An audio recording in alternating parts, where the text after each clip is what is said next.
F-16, a combatant aircraft, an agile single-engine multi-role aircraft or machine that is well known for its maneuverability and agility, and then striking the precise targets from air to surface.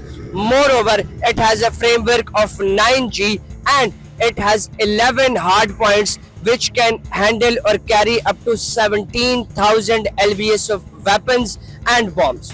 These US produced F-16 aircrafts and employed by countries like Pakistan have been very much noticeable and highly impactful in the warfare strategies and in the warfare zones in the defensive mechanisms of these countries. But now F-16, particularly the Block 52 generation of Pakistan, requires some revamping and upgradations. And in this particular regard, the United States Foreign Military Sale Program has initiated a program where they are going to facilitate the upgradation and the maintenance and further services of F-16 aircrafts for Pakistan and for 20 more countries alike. This revamping program is going to be held in Maryland, United States of America, and this facilitation costs up to 488 million US dollars. This process of revamping could last till March 2036 to March 2040.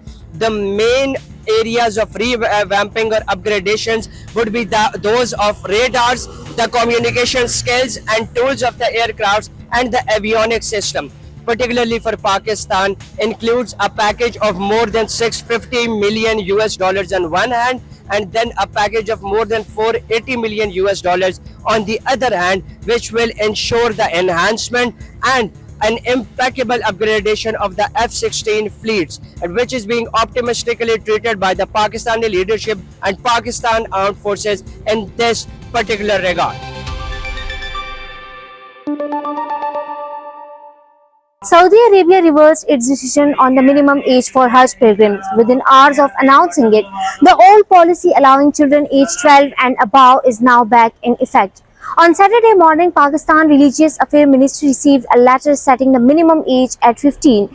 The restriction was to take effect from May 3. The Pakistan Airports Authority announced that pilgrims under 15 would not be allowed to board Hajj flights. Visas would be cancelled and refund issues. Hours later, Saudi Arabia withdrew the decision and the Religious Affairs Ministry issued a new letter stating that the previous instructions were cancelled. Children aged 12 and above are now allowed to perform Hajj again. Visas that were rejected under the 15-year restriction will need to be reprocessed, and that is the latest update.